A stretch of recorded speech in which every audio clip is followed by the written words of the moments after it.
All right, Max Jones. Um, wow, now it just got awkward. I'm gonna have to cut all that out. No. We don't have to do an introduction. I lied, but Do an introduction. Not the whisper now.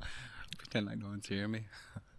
how you doing, Max? I'm doing good. Yeah, this trip's been really cool. It's longer than I intended for a normal trip, but it's been awesome. Like we haven't even rented an Airbnb this long. We've rented an Airbnb for like How 4 or much? 5 How days. much is this place? I was gonna ask because it's like it's it's a nice little house, but it's It's not. all right. It's all Salt Lake is so expensive. What's It up? is. The last time I rented an Airbnb here, it was like $350 a day, and it was like literally a shed in That's someone's crazy. backyard. That's crazy. Okay, that's exaggeration. It wasn't literally a shed, but it was like this tiny little house built in, the 1800s in downtown Salt Lake. And I was like, what am I paying for? There's spiders everywhere. I've heard people have real bad experiences with Airbnbs, but I haven't. But this place, it's funny. I feel like I was looking for a cheaper place, but the cool thing about having brothers and like teaming up, I guess you can say, is like you split it up. So it was like almost $200 a night. Mhm. It equaled to be like 900 total for 4 days. But we had Brandon, Ozzy, my brother Tommy, and Oh, like yeah. all of us. So it's like in total, it's probably like 260 total to stay here. 260? Yeah, and then that's what we rent. We rented another one before this. Okay. Dude, it was cheap, but I like that. 260 for 5 days? Yeah, Oh, that's not pretty bad much at so. all. That's So like- 3 nights. Yeah, 4 days, 3 nights and 2. Oh, okay. Yeah. So, Yeah, but for Salt Lake, it's not bad, I guess. but I honestly think because people aren't even. I feel like no one's traveling really because whatever inflation and just things are just so expensive. Are right they now. not? Because I was looking at the numbers, and I think people are traveling more. Like they're hitting record levels of people It's really flying right weird. now. I haven't heard that, but I mean, just from what makes sense because of flights are just. That's This what I is why hear. we need a podcast producer, someone to like look this up. Yeah, while yeah. just- We just need spouting what's off his name? Facts. Joe Rogan's little internet searcher guy. I got one. I got my own internet searcher guy, but So he's funny. Not, he's not here right 'Cause now. that's what we use Tommy for, dude. I know Tommy needs to come back. Tommy, we I'm miss just you. kidding. I'm sorry I kicked you out. Anyways, Max, you've been my good buddy now for like what? Probably 4.5 years. I would say 4. Yeah, I was in North Dakota for 2. Yeah, 2 years and then been away for 2. So yeah. How did we become buddies? Because I was trying to think about this last night. I was like, okay, so we were roommates, but that doesn't necessarily mean anything because I have a lot of roommates, Yeah. and most of them hate me after they're done living with me because I'm a grump. But yeah, I was thinking about it. I was like, I met you 4 years ago. We were roommates for like, what, 2 months? Yeah, we were roommates. And yeah, we were. I honestly want to say it's a little bit longer even, dude. Oh, it's probably 5 years because I moved to North Dakota about 5 years ago. Okay. Or I moved back to North Dakota about 5 years ago, and you moved in with me and Ozzy It's in the 2018. I know it was spring, right? Yeah, it was. Yeah, exactly. It was spring. It was like literally the snow was barely melting away. Okay, Like yeah, in it's- North Dakota. Yeah, so it's been 4.5 I want to years. say it was. Yeah, it was around August. No, did you? Yeah, it was around August, around there. But yeah, I remember the snow was barely melting away, and then yeah, Ozzy brought me over there. Figured I'd do something better with my life, and yeah, drywall. I feel like it's funny how it is, but like I have uncles that like they pressure, which now looking back at it, I'm super grateful for, and I understand what that was for. But they're super hard, dude. Like they never showed satisfaction when you did anything, and Oh, like really? from an uncle or at least me, right? Because I feel like I kind of I want that gratification of doing something. Yeah. And so like when I would do some in drywall, right? The drywall is really physically demanding. Uh-huh. So when I would do something, I'm like, wow, I freaking did a net like nails on a whole whatever floor of apartments. Like I'd be proud of myself, and I was a little bit chunky too. So like I feel like I wasn't so I forgot you got into like killer shape when I knew you. You like yeah, went I like was- full beast mode like right after I met you. I was fat my whole, so I had like little stages. I would go to Mexico and live there for like 2 months and work with my brothers, and they'll literally starve me to death. And I lost like 30 pounds, and then I came back to school, and they would feed me Pop Tarts. Blame your friends. Yeah, they would feed me Pop Tarts, and school would, right? And because it was free, we lived off welfare, Uh-huh. and so we just got food for free, and I'll just take advantage. And dude, all that. Dude, you're the only person I know that moved to North Dakota and lost weight, like a significant amount of weight right after moving Yeah, I there. kind of backtracked. I realized, but I'm gonna go back to where we became friends. Oh yeah, So Ozzy was roommates with you. yeah. It was just you. And I've known Ozzy for Yeah. feels like forever. But And I haven't. but me and Ozzy are not as like tight as me and you. Yeah. So it's interesting. Well, that I'll worked get out to way. that. There's a reason for that, Gilbert. Oh, and shit. I'll tell you why. So we moved in together, and you knew me because like you knew my siblings, and that kind of gave an idea of who I was a little bit, right? Uh-huh. And I stayed in Ozzy's room for a little bit, and then why do I remember us living together? Because did Ozzy get married, and then that's when we stayed together for like, or am I Good point. I actually don't know. No, because Ozzy was living. No, he stayed with us. Did he move out? I don't. It's so funny because like I just remember. It's us funny two because for I some reason. remember living with you, but I don't remember living with Ozzy. And I've lived with Ozzy for like 8 months of my life. Or longer. I don't know. I've lived with Ozzy multiple times, and I have like no memories of living. I think Ozzy was just working all the time, and if he wasn't working, he was off, trying to get with his girlfriend. Yeah, he was with Bridget and trying to figure it out, and then also he was trying to figure out his mission as well. So that kind of took up a lot of time. But I do remember us living together because like the picture you took of me one time when I was sleeping on the couch. I think that was us two, dude. And then with the dogs, I think Ozzy dealt with it a little bit, but I just remember me dealing with. Tell us about the dog real quick. How did you like my dog? He was a good member of the household, right? Yeah. Other than shitting on the floor every day, pretty much for the 2 weeks he lived there. I feel like dogs are always really lovable, and like because it was your dog, I wanted to like it so much, and I just like okay, it's Gilbert's dog, like, and obviously a golden retriever, but like in my head, a dog living in an apartment, especially the size of your dog, a golden retriever, it just didn't make sense in my head. Like, I grew up in Mexico. Dogs are supposed to be on the street. They bite you when they see you. They chase you. You throw rocks at them, whatever. And so for a dog to live in an apartment didn't make sense in my head. Yeah. But I, like, wanted to give it a chance. But then after it was wood floor or, like, whatever, flooring. Linoleum, probably. And not it linoleum, like, I remember, like, also, like, it was, like, a week in of the dog living there. And, like, also, like, whatever, I would sweep the floor. Or whatever, mop it or whatever, right? Clean up a little bit, and also I saw the floor, like looking at it in an angle, and it was like all scratched up, dude. Because that dog didn't have no traction on that floor. It would literally slide, and then when it would get excited when we walked through the door, it would be from whatever the screen door, and it would run. It would like slide like 10 feet. I'm like, whoa, like it destroyed that floor, and then obviously the pooping and peeing was just whatever, just another nightmare, and then it icing on the stunk, cake. and then. But I feel like I people always ask me why I don't like dogs, and That's why. yeah, from the experiences that I've had, even with little dogs too, like because I tried that before. We bought 2 little dogs in Michigan one time, and we stayed up all night, me and Tommy, all night, taking care of dogs and like we had it timed out because they pooped and peed so much that we had it timed out where we were like catching the pee and poop. You sound very passionate about this. Like you have like a whole thing about dogs in the house. So would you ever have a dog in the house? I wouldn't, dude. What if your wife is like, Max? Oh, divorce her. What if your wife? What if your wife is like, Max? Look, it's been you're working all the time, and I just feel like it'd be safer if we had, and just I want my kids to grow up close to a dog, and she gave you just a look, a puppy dog look, and just like, Max, please just let us get something small, man, just like a little terrier. And then would you say yes to like a little dog, like a hypoallergenic? How about a dog that like doesn't shed? Gilbert, I'm so against having dogs in the house. Every sentence you said, I didn't give it a chance. But hey, I think this is actually a good illustration of your personality because it's interesting. But you're like one of my nicest friends. Actually, most of my friends are pretty nice, but you're like one of my nicest friends. And the fact that you literally the whole time that my freaking 80-pound golden retriever lived in our apartment, you didn't complain, actually blows my mind.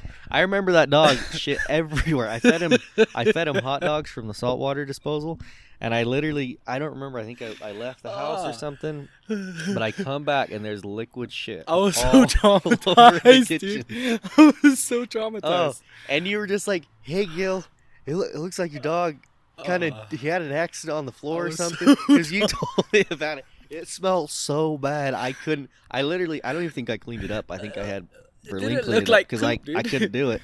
It was so bad, and you were like, just like, hey man, you dumped on the floor, but it wasn't even like you're mad about it, and then you didn't say anything once I cleaned it up. You're Uh, just like, yeah, it's not good. and then like it peed one time too. You know, Oh, it peed a traumatized lot of about times. that. Well, no, but like the pee was just like it was so big. How did that come out of this dog? It was so big. Uh, But I'm gonna backtrack again because honestly, I feel like um being in North Dakota, I guess you can, because I hate, I really don't like saying for myself, right? Oh, I'm so nice or whatever. You can say even Christ like, but I feel like for me, dude, I guess one of my whatever traits or one of what things that I'm good at is just serving. And so like when you were there, I feel like because I served you in the sense of doing you favors or giving you rides or what that sense of things, right? bringing me I home felt when I was drunk from parties. yeah, yeah. It's funny that, and then I felt like yeah, dude, you're like the best. You're like it's funny. I don't even know if you can say this, like put it in a term, but like you're like the best drunk. Like I don't drink personally, but like I feel like whatever a lot of my family does, and so I feel like I don't know. My mindset is like when I go to a party like that is I feel like I get a lot of cool conversations out because a lot of people are just more open when when whatever at parties that they whatever have drink consumption. And I me personally throughout my life I've enjoyed because it's hard to have one-on-ones with people. People have a hard time, especially guys, to open up, and that's one of our biggest weaknesses as men. That's And why we have the podcast so we can talk about our feelings. yeah, That's what it ends up being. I'm glad you came back, Tommy, by the way. Tommy's sitting yeah, here my listening. brother Tommy. We don't have a microphone for him, but I'm glad Yeah. he's out here hanging out. No, a lot of these turn into like feelings podcasts, and I have to like go delete them because guys are like finally like, "You're asking me questions? You want to know? Want to know about my feelings?" I'm like, yeah, man. Well, But we're gonna have to edit this out because this is an entertainment podcast, not a therapy podcast. Well, I'm just kidding. Say whatever you want, but well, and then I guess yeah, we have coffee. Gilbert got me a hot chocolate. Thanks. oh, Appreciate shout that. out to Dutch Bros. I actually just randomly found it. I thought it was like a small coffee shop. Turns out it's actually like a national chain, and it's publicly traded on the stock market. But good coffee, This is good. good yeah. service. I'm drinking a triple shot cappuccino because I stayed up till 1 in the morning. Nice. Max is drinking a hot chocolate Yes, because sir. he's literally a child. He does I not. love it. He I does love not it. have. He does not drink It adult has drinks. sugar in it, so Yeah, I figured that's why. But I was laughing. He said, "Till you get me a hot chocolate." I was like, you didn't even. "Are you 5 years old? It's 7 in the morning, dog." You didn't even comment or like say anything. I was like, oh, I wonder if he's gonna give me one. No, like, I responded. oh, did he? I didn't said see. yes, and I did those two laughy faces. Oh, really? I did. I Yeah. guess I didn't look at my I was, phone. I was. That's You so- didn't respond after that. I was like, you probably think I'm being an asshole, which I kind of am. That's funny. It says you read it, but I'm used to it. anyways, no, I've always appreciated you being a good friend, Max. I guess that's where I'm going with this. Is it's interesting because I don't really keep in touch with a lot of my buddies, even though I probably should. Just I get so busy, and I just feel like you've always been, my buddy to just be on the spot, be there, to help out with whatever. You're always, you're always someone that like no matter what, I feel like I can either go hang out with or call, and you're just there for me. It's weird. I feel like I've known you a lot longer than I have. It does feel like that. It's very nice. By the way, I've never been like, I don't not judge people. I guess like, because a lot of people don't do drugs and alcohol in our family because we're all Mormons, Yeah. and I neither judge nor like, what's the word for it? I don't like sit there and be like, oh, you're so amazing. I hold you in such high esteem just because you don't drink or Yeah. smoke pot or anything. But I think with you in particular, I actually have always admired. Normally, I don't really care if you don't drink. It's like, hey, you don't drink, it ain't a big deal one way or another. Mhm. But with you in particular, I've actually always admired like you're so giving in so many ways, and you're like so willing to just be the guy and like kind of sacrifice your own, I don't know what it is, your own ego. Like you don't sit there and get in a trip if somebody doesn't like immediately like give you whatever recognition. Like you're like a very humble person, but I've never seen you like succumb to peer pressure in terms of even like drinking coffee, which I've actually always admired about you.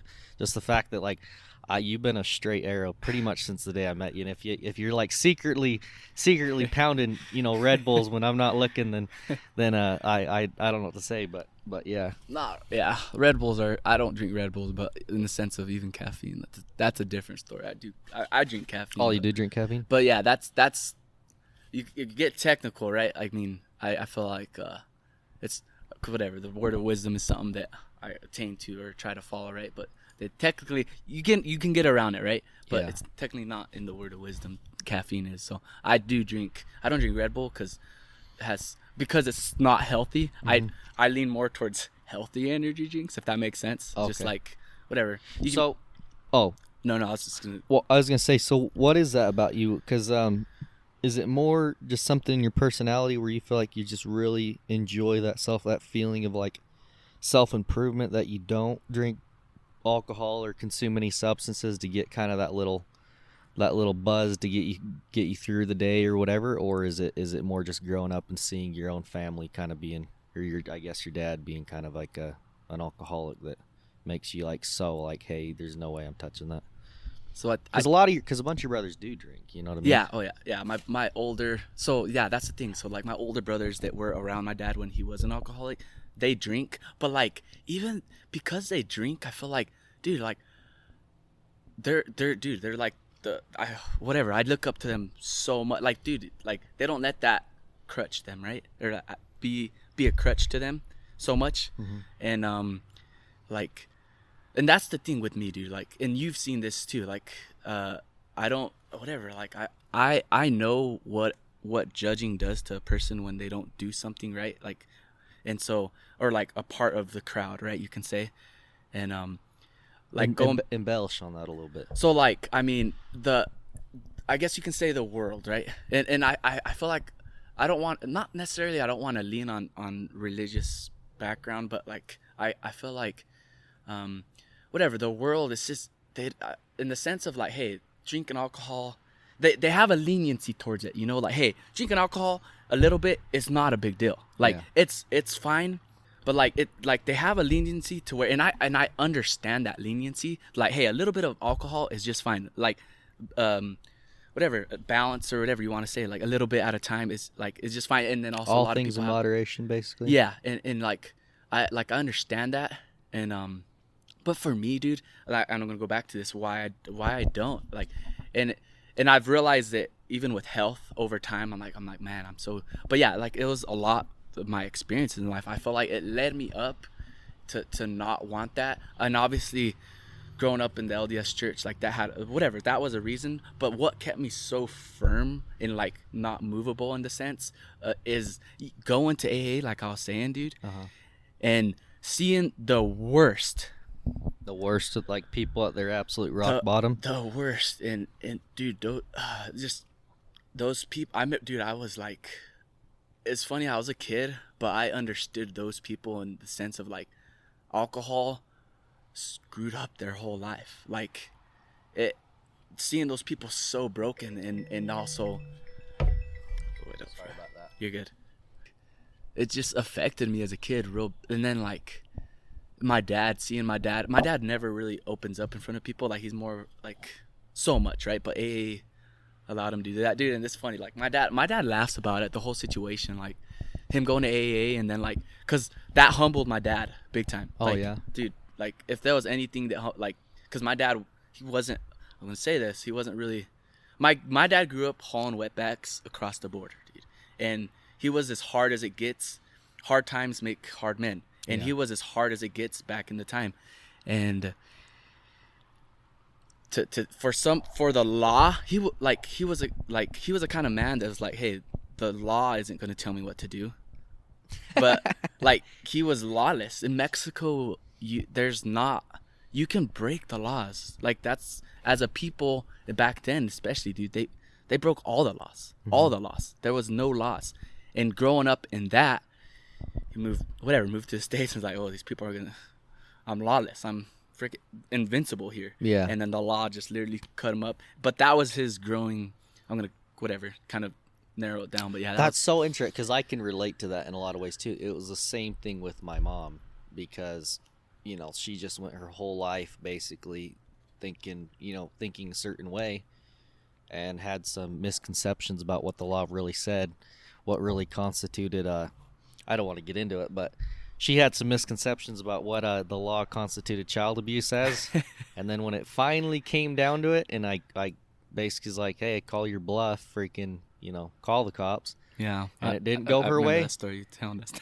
It didn't go her way, and I mean the after effects were just years and years of bullshit. And I've never, I don't think about it too much because I felt like I was dealing with my own bullshit during the time. But she's told me a little bit about like she had to move to a different state and just it was rough. She told me it was like, I don't know her exact words, but basically same thing. It was like a very humbling experience for the first time in your life. You're like, oh my God, like I actually do have to answer to society. Like there are laws that I have to follow.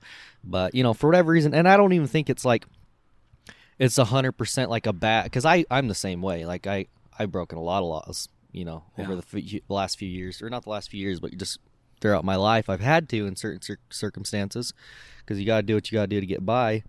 And, you don't always have money to buy insurance for your car. You don't always want to go, get every little business license, every little thing, because it's like, this is too much. But then the older I get, the more I like, you kind of wake up and you realize like, oh, like some of this is like, bureaucratic bullshit, but a lot of it like exists for a reason, and you're not above anyone else. Like if we want to function as a society, we kind of have to buck it up at certain points, even if it feels, Kafka-esque and like bullshit. But anyways, I kind of digress, but I was just thinking about taxes, dude. Like that I don't know if you've seen that video, that funny video of that kid like just crying in like Monopoly or something. I know, I posted it on my. It's just that reminded me of that when you were kind of talking about that. But yeah, so there's a lot of things, but I think a lot of that too, on my mom's defense, and probably all of our family growing up, is just that, the way they all were raised was, they had prophets in their life. They had like living prophets that they followed. They had somebody that was like a higher authority than whatever government happens to be running the country they're living in.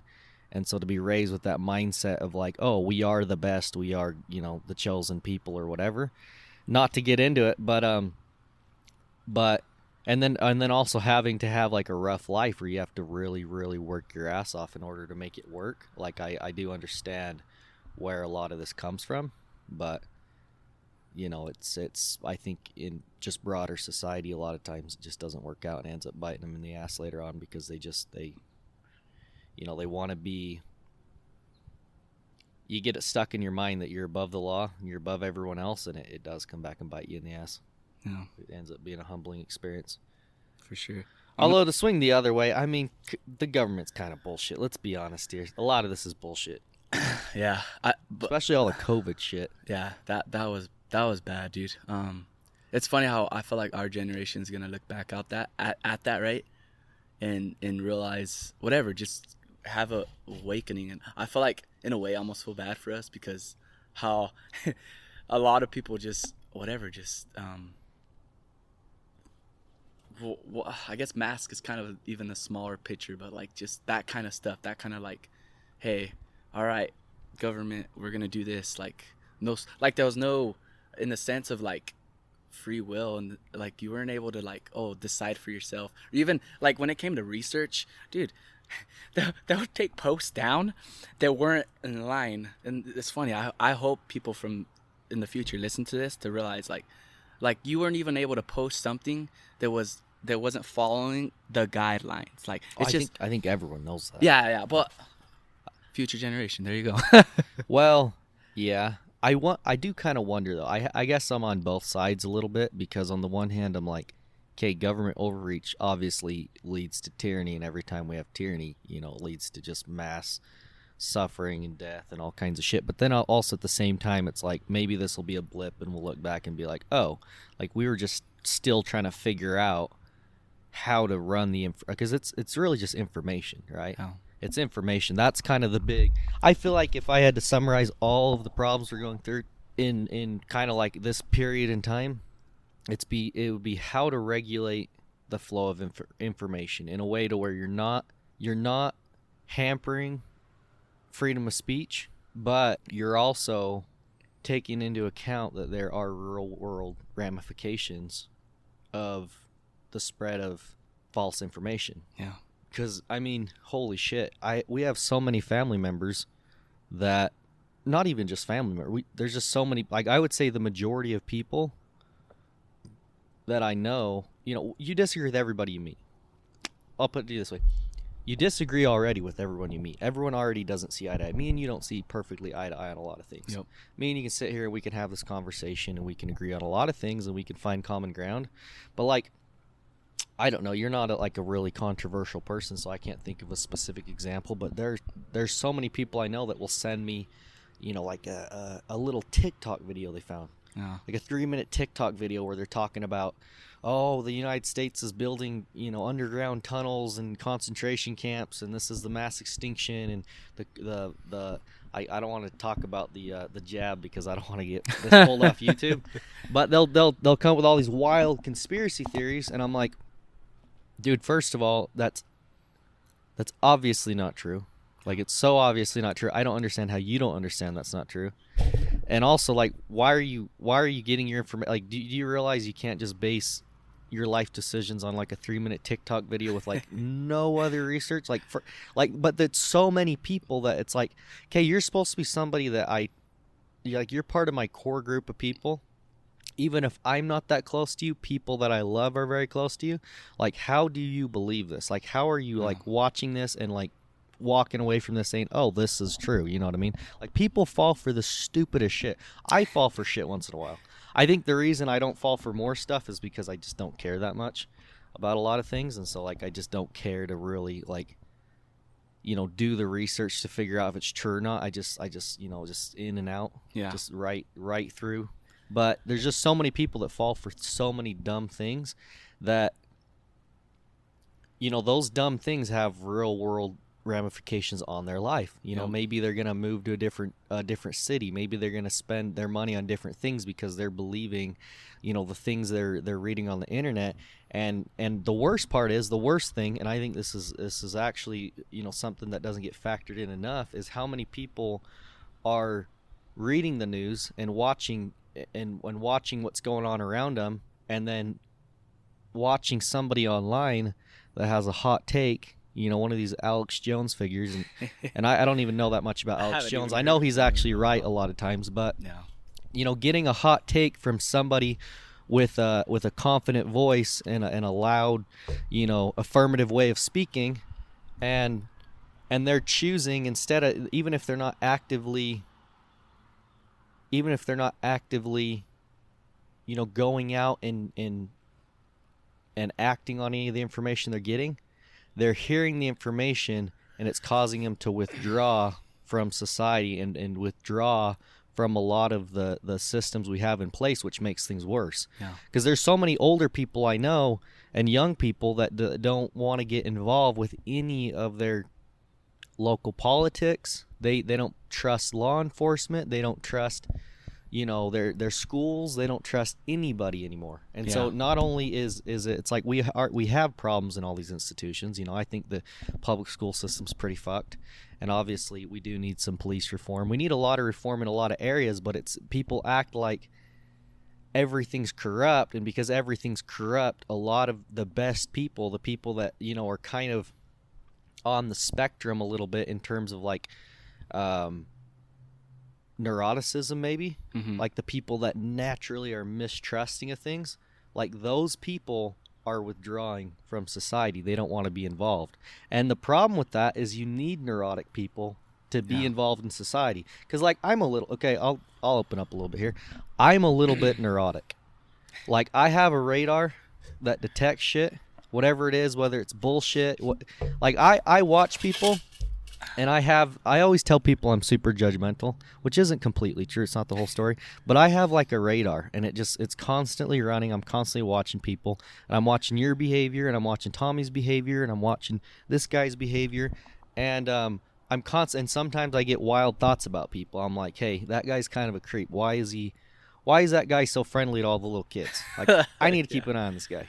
Or Yep. like, that guy just walked off behind the house. Like, I wonder what he's doing. He's probably off, like doing drugs or something. Like I get, Oh. what I would consider a little bit neurotic thinking, but I think it's important that somebody's on high alert. I think it's important that at least one person is like looking out for the group and being like, okay, I'm not going to like raise the alarm every time somebody does something a little bit weird. I just like, it comes and goes. I keep most of my thoughts to myself, but like I have all these thoughts, and it's not always a good thing. It's not always, but every once in a while I'll see something that's messed up and I catch it before anyone else does. Yeah. Like it's crazy how many things that I've seen, and I'll watch it and I'm like, okay, I don't know if this is really going on, but this is my feeling about that thing.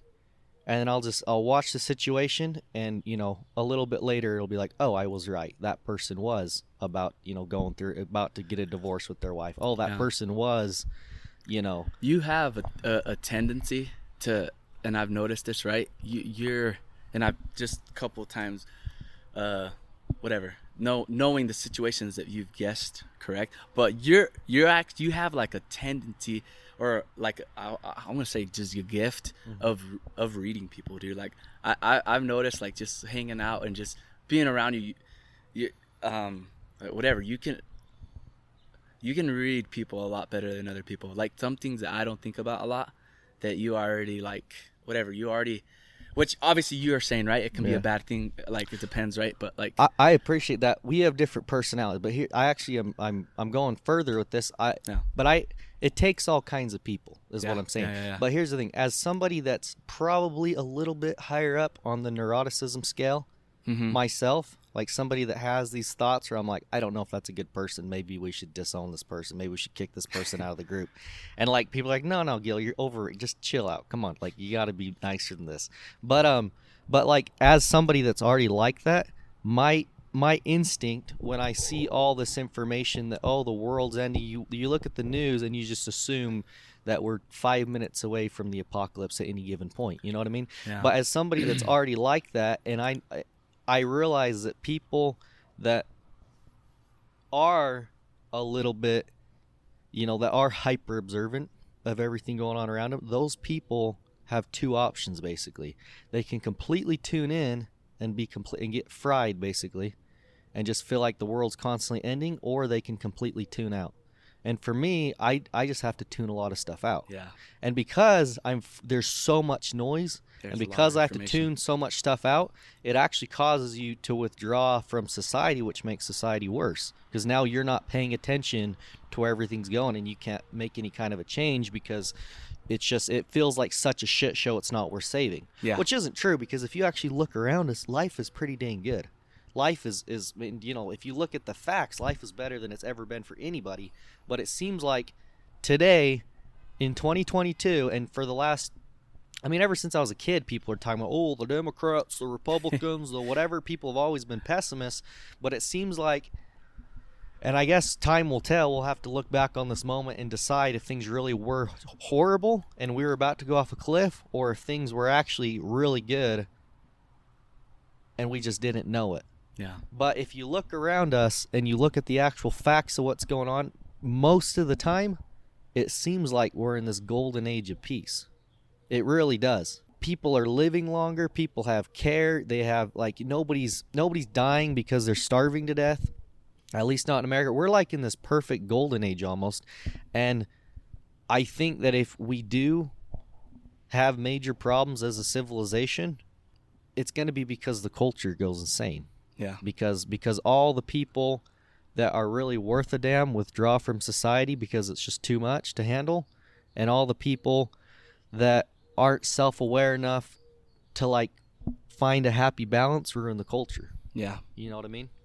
The people that want to, and not to get like really this isn't a political podcast, and I'm not a political person, but there are things that I do strongly disagree with, especially most of the things, going on around like gender identity. I think it's all bullshit. I think it's all just insane. It's just full blown insanity and Yep. mental illness on display. I am like a very compassionate person. You know what I mean? I don't judge people in terms of like, oh, this is a horrible person because they have this problem. But to me, it's not like, oh, this is a beautiful thing. It's like, no, these are people with problems. Yeah. And I have compassion for people with problems, but I'm not going to sit here and act like this isn't a problem.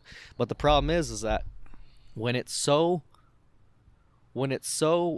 things get so bad, or when people perceive things as so bad to the point where it's not worth saving anymore, the good people withdraw, and the people that are basically having the problems end up running the show. And that's what it feels like is happening is mental illness is kind of running the show in this country at this point. Or it feels like it, but it's probably not. Yeah, That's what's kind of fucked up, is that most of the people you meet are not mentally ill, but most of the people that you see on television, there's something wrong with a lot of them. You know what I mean? A lot of the people that are censoring the speech are the ones that, you know, don't have a good sense of like what's actually real. You know what I mean? And they don't seem like they connect with a portion of the culture that's actually like sustainable. Yeah.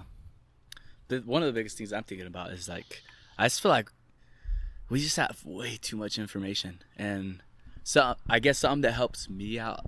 I don't think we have too much information. I think we just don't have enough focus. Tommy, what do you got on I was this gonna ask Tommy. on this subject? What do you think, Tommy? Tell us a little bit of your. You might want to pick up that microphone stand just so it's not. Just pick it up right there.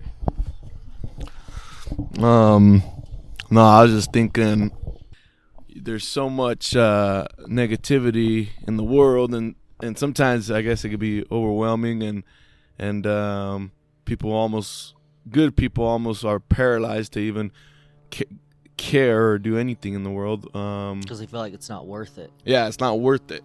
And I just feel like it's kind of like what you guys were both saying. There's a lot of information out there these days where, in my opinion, the world is kind of the same as it always been. There's always been evil and good in the world. Sure.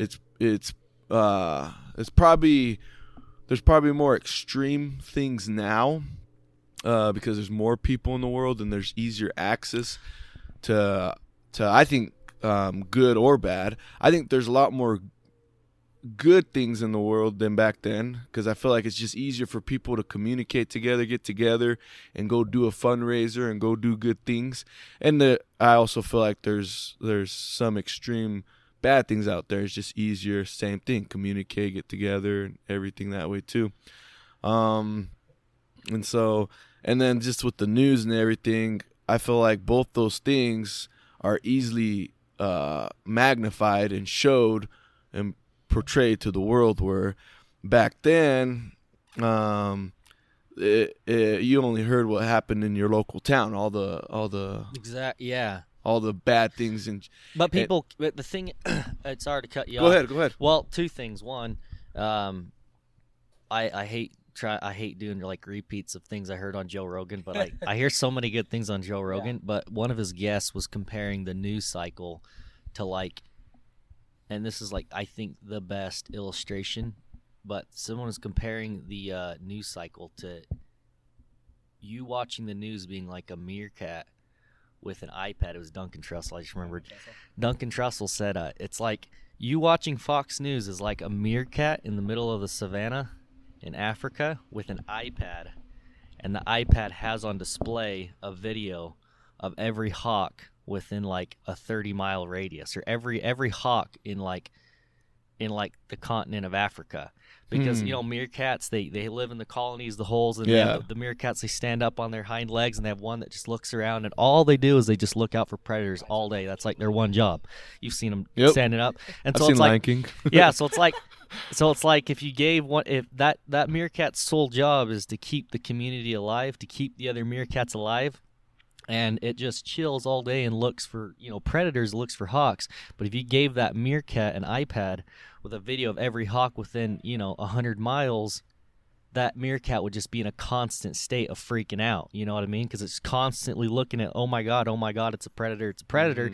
Even though there might not be one nearby, they're constantly thinking about it, and they're just programmed to freak out when they see a predator. So it's like, and if they're freaking out, then now their civilization of meerkats can't survive because they're just in this constant state of fear. Like, they're constantly paralyzed. And that's, to me, feels like what a lot of what we consume on a day-to-day basis is. When I say we, I just mean like the broader population of people I talk to. They're all constantly freaking out about the Democrats because I'm from North Dakota. So it's like, I walk into a tool store and I'm like, and first, North Dakota's actually doing really well right now. Like Williston, it's booming. Business is going great. The real estate market went up. Like I'm enjoying the shit out of Wilson right now. The last 2 years kind of sucked, but like right now things are good. But you walk into a store and you're like, hey man, how's it going? What are you up to?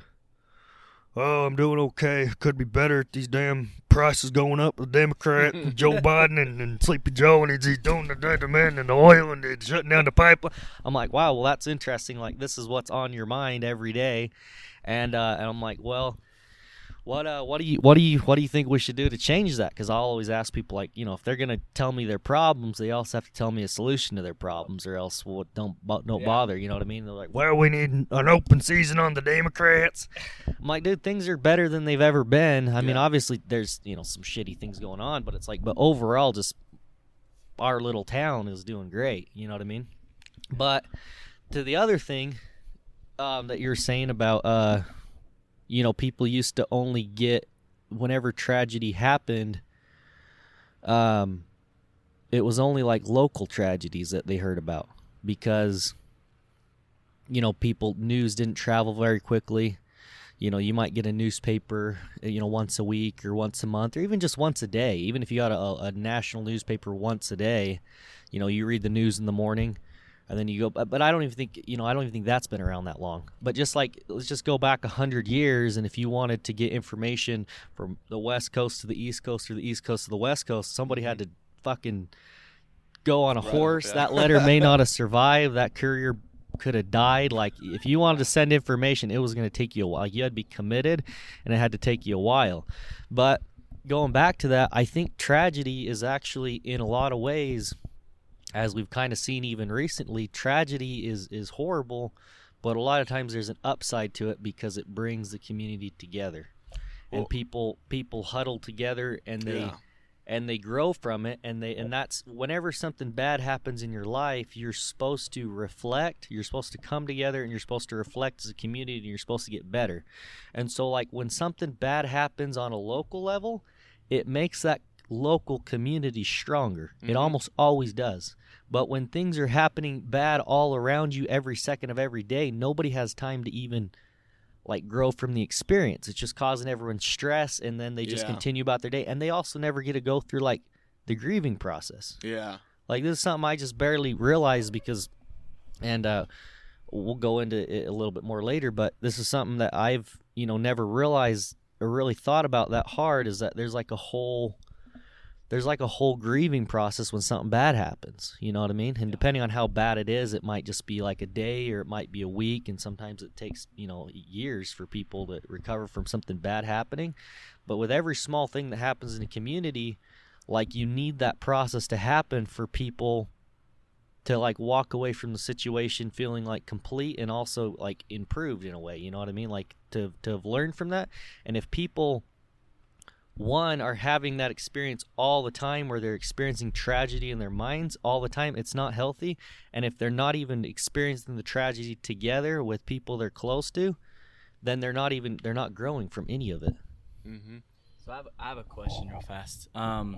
Since we're all dads, and for those that can relate, what's the solution for our kids and whatever, them growing up? Like, how do we want to be as fathers, in the sense of how do we want to bring our kids and introduce them to this world that we're living in right now? Well, that's a great question, and I haven't figured that out yet. But That's why we only have one kid right now.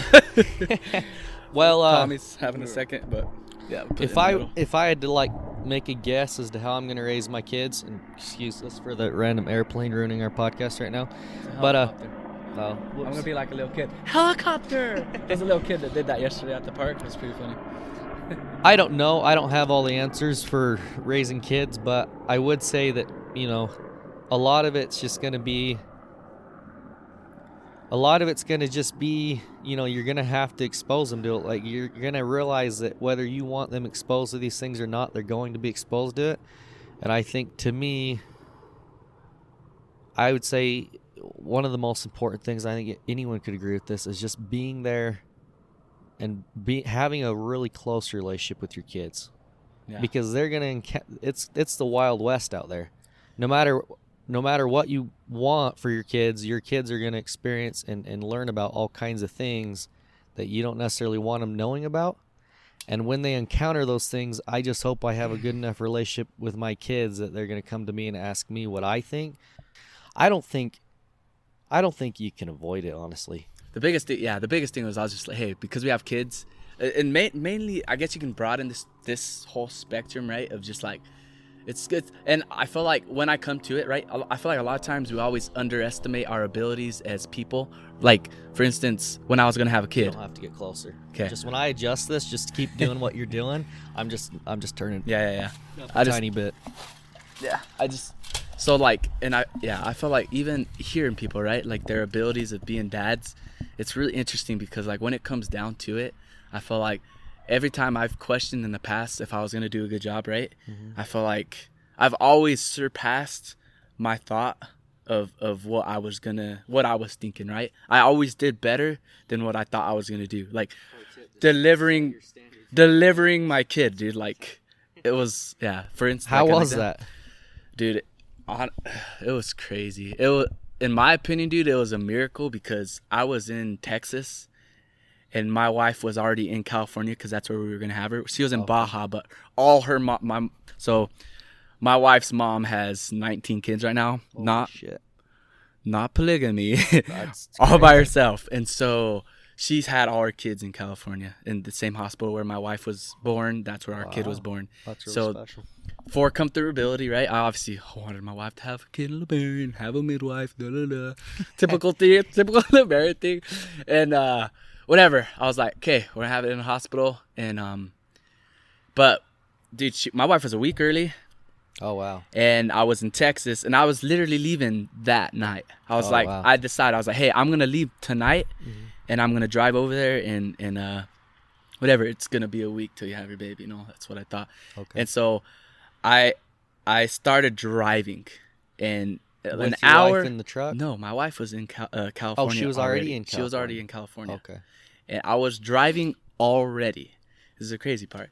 And she called me and was like, hey, I'm having a little bit of pains. I don't know what it is. You should, whatever, like some, whatever. It's going to be soon. And soon I thought, a couple of days. I'm on track.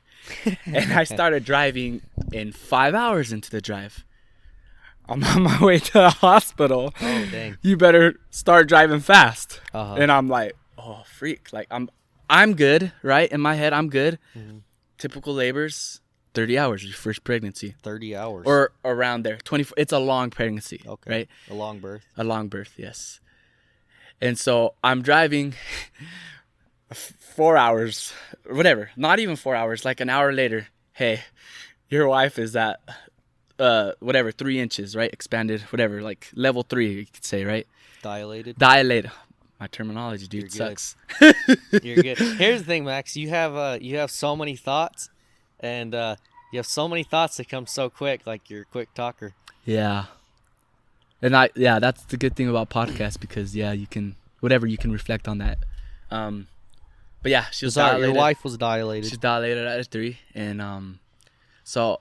Whatever, in my whole mind, I never drove so fast in my life, dude. I was breaking I don't know how I didn't get pulled over. And in my mind, I said, like, whatever. I was like, okay. Okay. And obviously, I pray to Heavenly Father, like, hey, I'm going to make it. I'm going to make it. I'm going to make it. I'm going to make it. And so I started driving, and 5 hours into the drive, I'm on my way to the hospital. And I was like, hey, I'm having a little bit of pains. I don't know what it is. You should, whatever, like some, whatever. It's going to be soon. And soon I thought, a couple of days. I'm on track. And like if my kid's born, I don't want pictures of him because I want to be there, right? That was my whole, like, if someone took pictures of my kid and sent it to me and I wasn't there, dude, I was gonna be furious. I was gonna be pissed. Like, I didn't want that. I was like, dude, I don't even want pictures if he was born, right? I was kind of already creating scenarios in my head. Yeah. And every time I fueled up, I didn't use the bathroom. I didn't eat. So it was a 15-hour drive. And in 15 hours, whatever, my wife she's dilated already, like to a 9. And I was like an hour out. And the last time I fueled up was freaking 4 hours ago, dude. And going into California, there's a hill going, like, big old hills, but you're going into mountainy, like, you're getting to the coast. So you go up over like a mountainous area, and then you start going down. And so I was going up this mountainy areas, dude, and I had like 40 miles to get there. And it was like 60 miles to get there, and I had 40 miles left on my tank. Like, the gauge said 40. And dude, I was like, whatever. It was just a real cool experience, and I was whatever. I didn't think I was gonna make it, dude. I was like, dude, I'm either gonna run out of gas on the side of the road, miss my kid's birth, or whatever. I'm gonna make it. But you're like, I can't stop for fuel. I didn't, dude. I pissed in the bottle. I didn't even. While you're driving? While I was driving, I did a North Dakota thing, Damn. dude. Trucker thing. I pissed in. Oh, that's not a truck. I've been a trucker for 5 years. I've never pissed in a bottle while driving. I'm gonna put Solomon on the spot here. Did he teach you this? Yeah, Solomon taught me this. What the heck? I don't even understand the logistics of that. Like, how are you guys doing this? How do you guys? I don't even know if I want to know. It's laziness, bro. We don't want to get out of our semi. It's all what it comes down to is being lazy. You don't want to get out of your semi and take a piss. I understand not getting out of your semi, but doing it while driving. Oh, you're driving down the road while peeing. Okay, let me clarify this. Did you this. Splash? I never did this while I was driving an oil field, but obviously I was just being dumb. Oh, well, if you're just peeing in a bottle, like you're on a well site and like you're on standby and you're like, you took off your boots and you're laying in the back of your cab and you're like, I don't want to put on my hard hat safety gear, walk clear to a fucking porta potty. So I'd rather just go pee in a bottle in the back and then. That's what I was talking about. That's different. Yeah, but I do that all the time. But while driving, that's a bit much. I also did that while driving too. One time I was like, oh, I'm gonna try this. So I did on the lease road, driving 5 miles per hour. I opened the door and took a piss just to. You opened the door and peed out of your truck while driving? Yeah. Dog. Yeah. What? You get bored, dude. This is why we have the Bakken oil field fail the day page, ladies and gentlemen. Yeah. It's people like Max and Saul apparently that like to piss out their doors while they're driving a 130,000 pound so water let's truck. Clarify this. Solomon actually he just pissed in bottles, but that's what I meant. So. To be fair, I mean I actually have Solomon, a video of Solomon peeing out of a car window going like 70 miles an hour down a highway. So it's not a surprise to me that Solomon taught you this. It's just a surprise to me that you decided to like follow through on this advice. Honestly. Oh my gosh. So yeah, going back to that story. Anyways, I didn't pee. I didn't. Whatever. It's a 15-hour drive. Imagine 15-hour drive, not eating. Well, that's fine, right? But like, yeah, not peeing in the gas station. I peed like. Whatever, I peed while driving in a bottle. Dude, this is life or death, dude. Like, this is my kid coming, dude. That's the way I thought about it in my mind, right? So, means to say, dude, like, I feel like I literally got there to the hospital on empty. Like, I didn't, like, it said 0 for the longest time, dude. 0 miles. Literally, I had nothing. Like, and like, the fact that I got there was a miracle in itself. And, my wife, I guess this is more in depth, right? It was a crazy story. My wife was literally having the baby, and I walked in that room, and the head was like, whatever. This is really. Baby was crowning. Yeah, pretty much. I might have to talk to your wife about this before I post this because I don't know if she wants the world hearing this. Well, I don't. She'll be fine with it because it's a cool story. We talked about it to a lot of people, but anyways, I was there just in time. I literally. Like, it was really cool, dude, because I felt like... So you walked in right as your baby was basically crowning, is what it's called? It's funny how it is, dude. I felt like a hero, dude. Holy like, shit, we sound like a hero. It's crazy, dude, because... Was she trying to, like, keep the baby in? Like, just, like... Not real, dude. Because you're not supposed to. Yeah, but dude, my wife didn't care. Like, in the sense of, she's like, I'm having this baby dog. You did your job. Yeah, she was like, hey, if he makes it, dude... Thank you, Heavenly Father, but if you don't, then like, that's funny because it's just based on like the little information I know about your wife. Like I could totally imagine her not caring that much.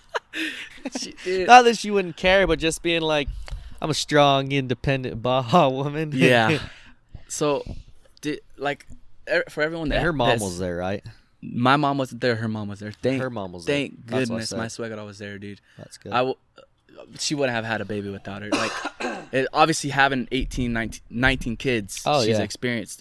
And I don't know anyone with 19 kids. I want to meet this lady. so the only person that I know that has 20 kids is her sister Lily. Yeah, So that's crazy. she's the Lily in Baja, pretty much. What is she doing with all these kids is my question. Raising them, dude? That's it's funny how it is, but her like, cause it's really beautiful, but she was inspired, and I can't tell her story, but to literally have kids, like, that's her purpose, dude, and she feels so strongly about it, and it's really cool to hear her story for having so many kids. And yeah, she's an awesome mom. I can say that about my suegra. I'm getting brownie points right now. So. That's awesome. No, I like Nah. I like my swagger too. She's pretty nice. But it was so hard for me because while I was driving, like dude, like every like, whatever, my blood was just like, dude, like such a urge to make it to my kid's birth. Yeah. And also, like, the fact that I wasn't there for the hardest parts, like, through my wife, like, dude, you hear it, right? You fantasize, you hear it. Hey, you're gonna be there holding your wife's hand and comforting her, right? I never fantasized about that. I was like, I actually went during my wife, and I'm not gonna go into the details, but like, Yeah. I did not realize it was like that tough. Like, people always said it was tough, but then like watching the person you love, Yeah, dude. like, be there and like going through all the things with childbirth, but like not being able to do anything really to help them other than just sit there and hold their hand. And it's like, it's humbling, and it's kind of like wow, like, if something went wrong right now, there's nothing I could. That to me was kind of like the big thing. Like, if something went wrong right now, there's nothing I could do. You're Like, so it's vulnerable. so outside of your control. Like, you just are like, God, am I paying this midwife enough? Yeah, Is this doula getting? Has she been tipped appropriately in Oh, for advance? real. Like, for real. yeah, but childbirth is definitely a really personal and humbling. it's a miracle, experience, dude. It's even just to watch. It's But- literally a miracle. Yeah, like, it's just going back, dude. Like, and I'm gonna just go to the story, like, cause it sucked. It sucked not driving and not being able to, comfort your wife or going for whatever. And anyways, the fact that I was there on time and be able to, it felt like I caught my baby, dude. Like, literally, Wow. like, all the stories they say, like, literally catching your baby, and then being able to cut the umbilical cord. I know a lot of people don't get that experience, but everything that before I go into an experience, I always play out. I'm a Jones, and typically Joneses overthink things way too much. Like, that's just a Jones thing. We overthink things way too much. And so that whole scenario, I say I fantasize, but I guess better word is just You imagined it? overthinking it and just playing out. Fantasizing is more like Yeah. a different thing. No, I made a you face, but imagined was- it. You imagined it quite a bit in advance. Yeah, and You thought about it. it's just like, just replaying, because me, like, my personality, dude, and the way I think about life in general, and just all my scenarios I enter, is like, I want to do the best I can. And so, like, if I can help but, like, paint a picture in my head of how I'm going to go through that scenario, I would do it over and over again, right? And birth, everything that I imagine, and even getting advice from people, because that's another thing we do too, is I just ask advice or just opinions, like, overly. And people are different. Like, I've met people that, dude, the real independent people don't do that, right? And it's just Don't everybody's ask people for advice. at all. And like, every scenario, right, I go through, I kind of picture it in my picture. But the birth was like nothing I expected at all. Like, Yeah, didn't go any way that you thought. yeah, it would. and I Well, can, that's probably a good thing though, right? yeah, Because like that's like a new experience. If you actually can immediately like know exactly how it's gonna go, it's almost like what's the point? You know what I mean? yeah. I don't think it's a bad thing, but I get what you're saying. You have this desire to like prepare in advance for everything. yeah. And like, I'm like that sometimes, but it's funny how even for my wedding, and like, it's funny how they say it, right? I got the idea, right? The guy don't do nothing, right? That's kind of, I guess, us, or like what I've heard, right? The guy don't do nothing anything in the sense of childbirth or wedding? preparing. No, I'm talking about wedding. Preparing for a wedding? Yeah. Oh, that's not how it goes in the States. I know. So I'm gonna digress and I'm gonna go back to the wedding because I need to finish. Anyway, to close that story off, it was beautiful. It was amazing. Cut the umbilical cord, have my kid, and just I thought he was gonna look funny, cone head. None of that. Really? He was a beautiful kid. Wow. Like typically parents are. I hear this, right, and I think this too. Some kids are pretty fugly, dude. Like, wow, Max, say it how it is. Don't hold back. And okay, it sounds so bad, but like obviously, yeah, it's just part of the process. But and I'm sure every dad. And I was parent real think this. nervous when I saw my kid.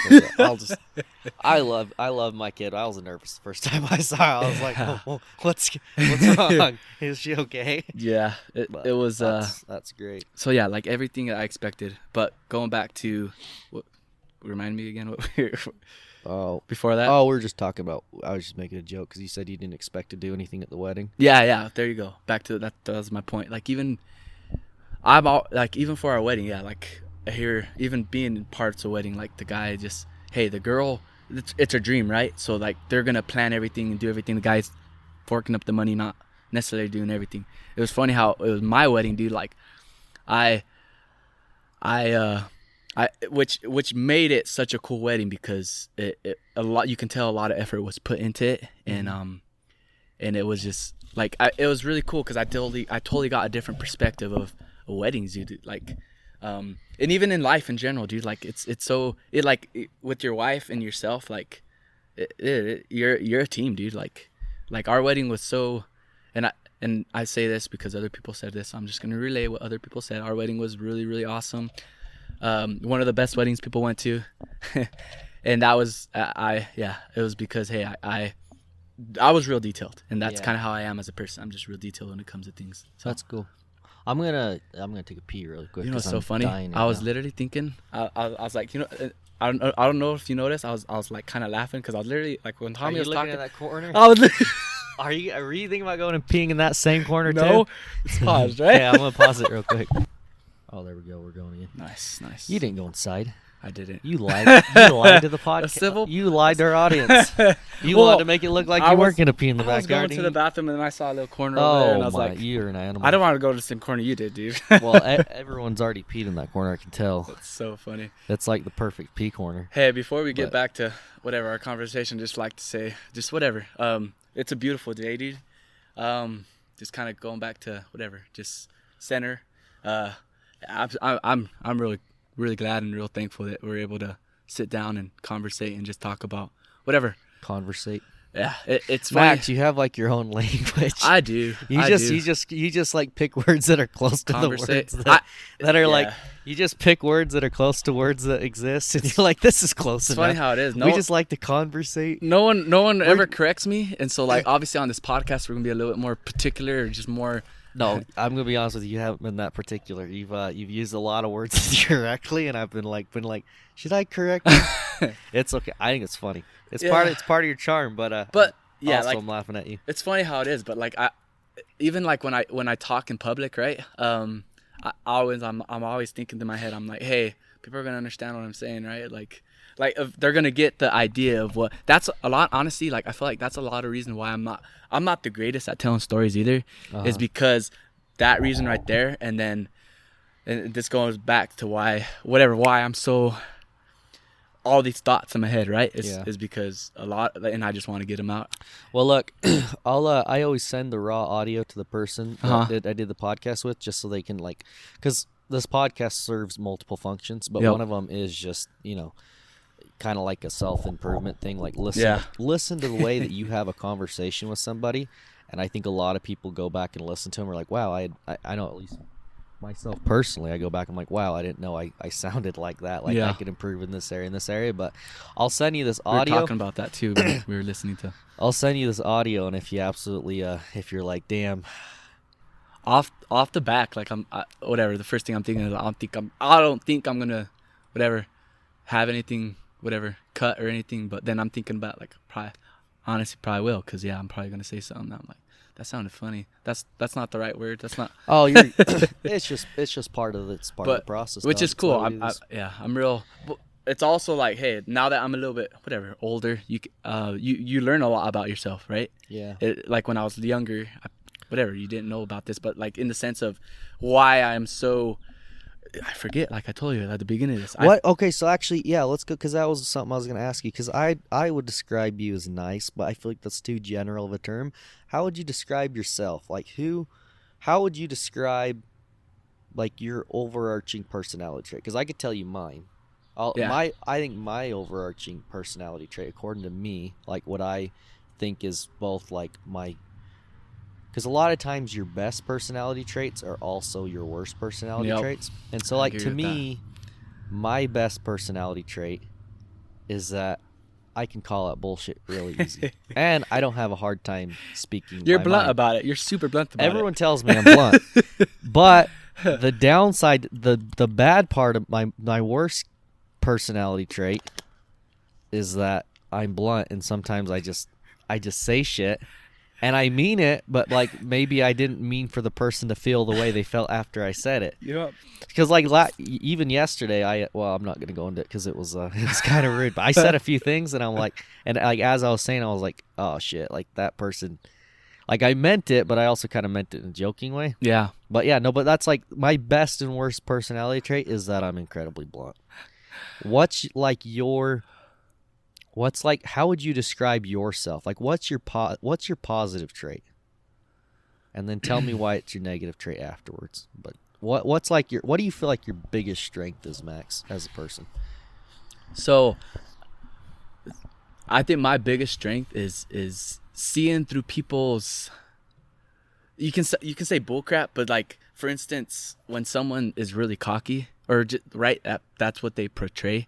Yeah. I see through that, and I see the people they are. And so ever since I was little, I was able to talk to all kinds of people. Like I was just, you can say it people pleasing, but like that's just a blunt term. Like in the sense of it goes way more deeper than that. Precise term. Yeah, it goes way more deeper. Because I would describe you as a nice person. That's what I'm saying. Yeah. I would describe you as a nice person, but I think that's an imprecise term. What is it? What do you care about? It's like when you interact with people, what is like the thing that you're like, I want this person to feel this way about me when I interact with them? What's like the thing that like is the thing that's important to Max? Yeah. So, the biggest, like, I feel like because I went, growing up, right, I went through something pretty difficult, and I understand the concept of everybody going through their own difficult thing, right? And I see that, and like when people are real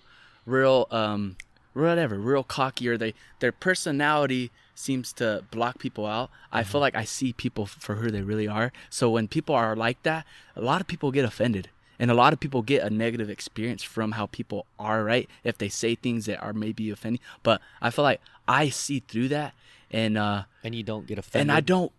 Not that I don't care, but I don't get offended, and I understand people in the sense of, like, even when they're like that, right? And I'm thinking about all kinds of people, but I don't want to say their names. What about, like, for instance, you and me might be a good example, because I definitely wouldn't describe myself as an asshole. Yeah. At all. But I've had a few people be like, hey, you're not that nice. Yeah. Or like, you're not that welcoming. You're like, you're this, you're that, whatever. And I can see it. Like, I can understand why, because I could look back, and I'm a very, self-critical person. Yep. And I could look at situations and be like, yeah, I didn't act super great in that situation because I was grumpy, I was tired, I was hungry, I just felt stressed out. I just I wasn't in a mindset where I could really care about this person and their feelings, and so maybe I just didn't act appropriately for the circumstances. But like, that's never offended you. Like, you've never been like, hey, fuck you, Gilbert, fuck you and your bad attitude. But it's funny because I feel like that's why I consider you to be like my true friend, like my true homie, because I feel like you've actually seen me at my worst a few times, and you've also probably seen me at my best a few times. And that it's funny how it is, dude, but I like getting people at their best. Mm-hmm. Like, I love seeing people at their best, and so when I do see people at their worst, I understand there's a light at the end of the tunnel. Yeah. And I strive for that, dude. Like, whatever, like people that and yeah, the biggest thing, and I've obviously had to learn this and understand this about myself too, but like, I guess, like, I want to say I'm super forgiving, and I'm real understanding with people, dude. Really understanding with people. Like, I feel like I want to say I understand people when they're at their worst, and understand, hey, everyone has whatever they're going through at the moment. Like they're gonna get through it, right? They're gonna eventually realize, and hey, and so like I always put those things for people in the sense of, hey, they're going through a bad day. Or, You give them like, that grace, basically. I give them 100%. So my next question is, and you don't tell me any names or anything, but is there anyone that you see through whatever their bad trait is and you still don't like them? Like, is there anyone you dislike? Like, distinctly, like, not even necessarily because they treated you badly, because nobody really likes anyone that treats them badly, but is there anyone that you just dislike because you're like, I just don't like that person's personality? Like, I don't care how friendly they are to me, fuck that guy. Is there I would have to think, dude. Like, okay, so people have offended me, right? Yeah. And You get offended, but you don't say. What do you do? Dude, like, I let it go. It's funny how do it you is. talk about it like with your wife? You're like, babe, this guy offended me, but I understand he's probably having a bad day. Like, what do you do when someone offends you? So yeah, like, first of all, when anyone gets offended, you don't understand, right? That's the first instinct. You're like, what the hell? Like, this person offended me. They're messed up. All the negative things that come with someone offending you. Do you talk to the person that offends you? I do. Yes, I do. I definitely do. Every time, or just if they're like a really close family member that you feel like you could talk to pretty easily? So if it's someone on the street, I let someone it go. obviously But yeah, on the street, like, they don't so matter. there's been instances, even in North Dakota, like you said, I'm not gonna say names, but where someone has screwed me over on a load, or like there wasn't enough water for both people, but just say dispatch told both of us to go there. Oh, okay. And like, I feel like I let that, because I'm nice, right? I let that Yeah. person get that water. But Are you nice, or do you just understand that, like, it means like, yeah, so when you're a truck driver, you get in this mentality for people that don't know. super selfish. Me and Max are both truck drivers. I was gonna lead out with that and introduce him, but I didn't. But Yeah. But when you're in that mindset, you're grinding, every load matters, and then like you go to a well that doesn't have water, or like it's between you and another driver, it's like knives out immediately. Yeah. Like, fuck you, it's me over. Like, that's most people's mentality. Yeah. Most people that start out, it's me against the world type mentality, and it takes a while to grow out of it. So I get what you're saying is like, so you as a starting out driver, you're trying to get all the water. You get to a well, you and another driver, it's between you or him can make the money, because whoever doesn't get the load doesn't make the money. And your personality is that you let them have the load.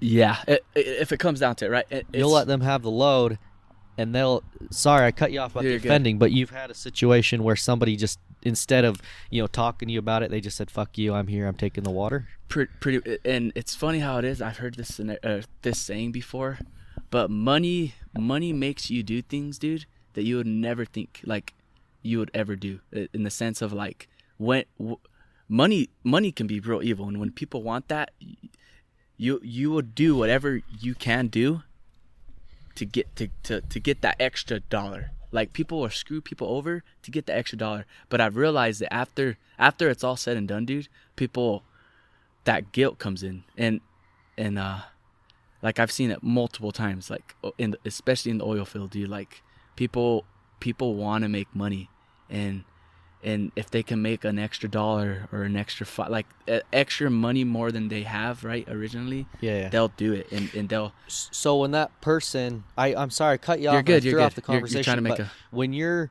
when that happened to you, and you said you didn't like that person. Yeah. Did you talk to that person about it? I did. Yeah. I did. Yes, I did. And you didn't blow up on him. You're just like casual conversation later on, or was it? I almost like, and this maybe can be where I am, maybe too nice, you can say, right? Mm-hmm. But in the end, I like this. I just tell myself it don't matter. Like, it's just like I don't know. I don't know if you can say my conscience just don't let me. Like, Mm-hmm. That guilt that I will feel, and this is just me personally. This is just everyone's different. No one has the guilt that I do when they do something bad, right? Or necessarily, you can say, but yeah, like, kind of lost. So your best trait is that you're understanding and you're able to extend grace to people because you understand that they're probably not feeling secure in themselves, and that's why they act the way they act. I want to say yeah, because I'll say last names, and I won't. No, generalize. you don't have to. We don't have to go into people. Let's not go into people. No, I'm gonna do it because the things I'm gonna say are generally known. My point is like even the Joneses are known for being whatever successful nice. people, and we're nice, but we can I know the Joneses for being, well, at least your the direct Joneses, brothers, you know, right? Yeah, I know for being so nice. I can say we're. I don't know any of your successful brothers, to be honest with you. So people keep telling me you have successful brothers. And we go off about being whatever, cocky is the general term, right? Oh, really? And when we just say when we're around people, and this is the thing that our community has a big issue with, I think, is when we're around a group of people, a lot of times, dude, like there's people sometimes that don't say hi. They are like too proud to say what's up. But that is a true fact too, and also they can go about being Here's like the thing, that as though. well. That might be some of your family, but that's not your personality. We're talking about Max. Yeah, I'm just generalizing. But I'm just saying that like your greatest strength, you've told me, is that you're very empathetic. Yes. So this is what I was. And I agree with you, but I also think that might also be your greatest weakness too. Yes. Is that you're too empathetic. That's why I say you're too nice. Yeah. Because you're just like people. If you wanted to walk all over you, it would be a lot easier than like say for instance walking over me. Because I'm pretty stubborn, and I don't take shit from no bitches. Yeah. But you're very nice. But also that's again it's your greatest strength too. It's funny. It's a double-sided thing because like I feel like I have a little bit more of a prickly personality. Yeah. And so like, you know, I have no problem, you know, dishing out an insult if I just feel like the slightest inclination. Like I have to really hold that shit back to not offend. Sometimes I feel like I walk into a room with certain people and I'm like, I shouldn't even talk. Like I should just be quiet. Like I should just be quiet and just say hi to all the kids and just fucking be on my phone. Like, but just don't say anything, Gil. It's not worth it. It's not worth ruining. This is your wife's family. Just let them have their moment. Don't interject anything. But no, I get along with people pretty good. I think that's so important and necessary. Like you need people like that. They actually. Yeah. But I feel like because you're willing to deal with me at my worst, you also like get me at my best quite often. Is it worth it? Is it worth it in the end? Yeah, I think 100% it is, dude. I'll tell you why though, dude. Because I wouldn't take back all your bad times. Mm-hmm. Like I wouldn't replace that, dude. Because I promise you, the good overweighs the bad, every time. I don't care what, dude. Like, yeah, we mentioned before, right? Before you're a drinker, right? Like even when I take you home. I just would like to correct that for the record really quickly.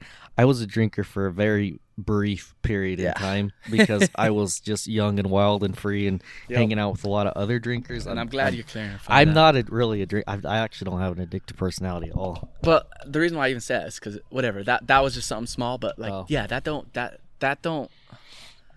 don't outweigh the good, not even like a little bit. Like it literally, it's like a light, like in the darkness, and literally turn a light in it, like whatever. That's an example of the way I can compare that. Hey, it is 10:30. I know you gotta go, so I want to be. Is it really 10:30? Yeah, dude, we've been doing this for like 2 hours. It's 10:30. It's 10:27. Oh, I need it. Yeah. No, dude. Sorry, bro. Listen, let's just wrap it up real quick. Hey, Max, you're my good friend. I'm glad I know you. Maybe it isn't 10:30. Actually, that might be on North Dakota. It is on North Dakota. So it's 9. But my battery is dying. Like, we like still 10 minutes before it dies on us. But now that I know we have a little bit of time, I do just for a little bit because I know this is what we're here in North whatever. So I don't get opportunities to hang out and do a podcast that much. So shoot. But no, I mean, I feel like just to do it justice and honor, I feel like maybe I don't know. Let's talk about Chase a little bit, or even what you guys. I know. Do you want to talk about Chase? I do, dude. I really do. At least something, dude. I feel like. Let's. Should we grab an extension cord so I can plug in this laptop real quick? Yeah, if it's almost that. Yeah, let's do it. Let me just pause it real quick. Okay, we had to move this real quick so we could plug in so our battery didn't die. But yeah.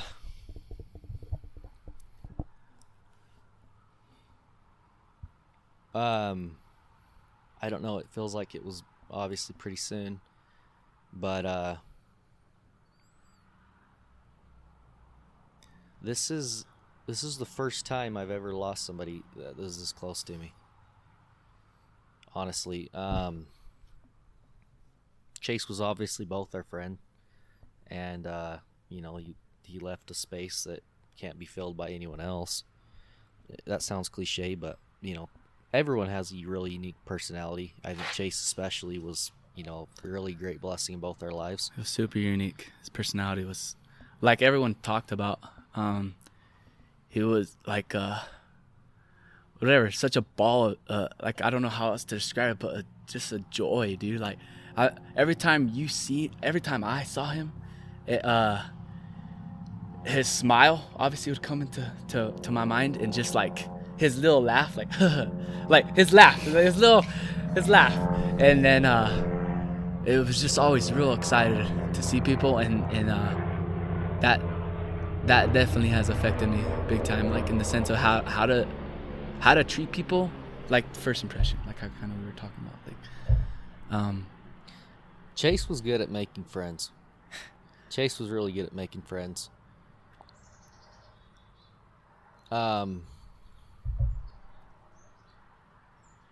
It's interesting because Chase is one of my best friends, and there's so much I could say about Chase, but something I think that's new that I learned about Chase that I never really thought about until obviously after he passed was I always thought I knew Chase and I had a pretty good grip on his personality.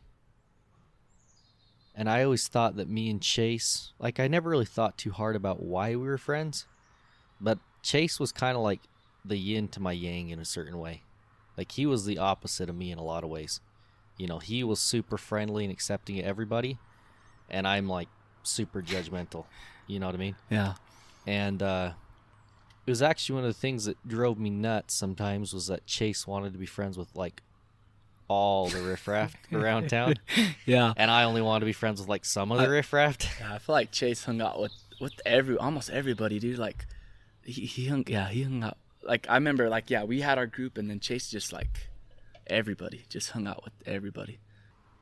I like the thing I think about too is the get-togethers we had a lot. I feel like we always got together at his house. It was always, I mean, when I was there, and then it leaned to your house. Once you got your house, we started going to your house a lot too. But I remember like he was always just he invited whatever, just everybody over, and yeah, it was those were fun times. I remember a lot of times we would even have like, it would just get so funny. We would play games and people would get offended, and I remember we would have to have our own little like therapy session, like just like, okay guys, we're okay. Like it was just so funny, dude. Who would like, get offended? I never got offended. People get offended. I might have remember got offended. Liz sometimes would get offended with something that Peter would say, and then, like, Oh really? we would have to, but it was so cool because after we're like I feel like we always made up, and this is so funny because like, but the time we were there, we would have a little not. Like, it was just funny. Someone would get offended and be like, oh, it's okay, guys. And everyone was like, no one wouldn't want people to get offended. Like, everyone was like, if someone would, and it wasn't like a big deal. It was just, we're friends, and like, it was just little things. And it was, I don't know. Those were really cool memories in my mind. And it feels like it happened just yesterday. And What? just the times in North Dakota. Oh. Just literally, it's crazy how, and it's funny now that I'm married, like, I want my wife to like, understand those experiences, right? But it's just hard because it's just she can't, like, it's Understand the experiences how of just like the specifically connections, hanging out with Chase, or just that kind of life we live back hanging then? out with Chase, and just like the relationships that were built there. Yeah. You know, because it was, I feel like it was a certain environment that created those relationships, because just the trucking industry, the driving alone in the truck, and like even the phone calls, like when we were on night shift, we'd sit there on the phone for hours, dude. Like, and we wouldn't even hang up. Like, we would offload, like, and we wouldn't hang up. Like, we'd just still be on the phone. Like, we can be doing anything else, but we sat there, decided to talk to our friends and just conversate about. Just for the audience, if you've never been in trucking, you don't understand. All of us, we get together. It's the only job you'll work where you will sit on the phone with somebody for 4.5 hours and basically be there virtually with them. It's Yeah, I'm definitely gonna miss having those with Chase. It's funny how it is too, but like just thinking about Chase, like and going through whatever, certain whatever deaths and people passing away in my life. Like I know how whatever. Like I almost feel like a certain happiness because I know I kind of because of his character. I feel like in a sense I want to feel a sense of joy for him because I almost want to look back and just think like, hey, in a sense he wouldn't want us to be sad, like it in I don't know, I just picture him by our side and just like, you guys are fine and Liz is gonna be fine and like You're not doing the Chase voice, which I'm glad you're not, but it's funny because that's exactly what he say too.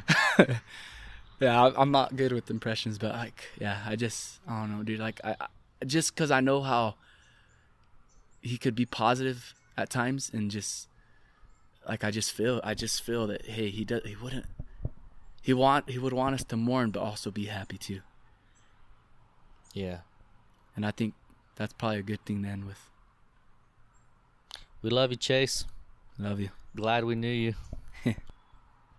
Glad I know you, Max. It was awesome, I Chase. don't know if I don't tell you this very often. I'll tell most of my homies, but I love you and I'm glad I know you. Love you too. I'm glad we were able to. Yeah, I'm glad this brought us together, honestly. And it was awesome seeing all the family and seeing everybody together. Yeah. It was really cool. And honestly, I feel like this podcast was brought up because of Chase in a way, because I listened to the past podcasts and like just whatever. I feel like I was like, you know, I want to do that. Like it seemed really cool to talk to my buddy Gilbert and just whatever, pick his brain and him pick my brain and honestly, it made me better as a person for sure. So already in the sense of like, yeah, wow. Self-reflect and You are optimistic. yeah, I definitely am. You can definitely say that for sure. Well, I'm glad we did this, and I'll let you get to your Frisbee golf. Get out of your Airbnb. Heck yeah, dude. It was awesome. Do you want anyone? You don't have social media, anything you want anyone to follow, right? Honestly, social media. I'm married, and I feel like I don't really. Max don't give a fuck. Yeah, I'm not worried about posting. I'm in my own world, and if I need to post people to update them, and hey, I will. But in the sense of my daily life, I kind of got over that stage a little bit. Yeah, so far I haven't had any takers on the do you want to plug your social media. Yeah. Every time I do a podcast with Cole, I try and get him to tell the audience his home address, but he won't do it. Maybe on the next one. 1400 Southwest. All right, bro. Hey, it was awesome. Bye.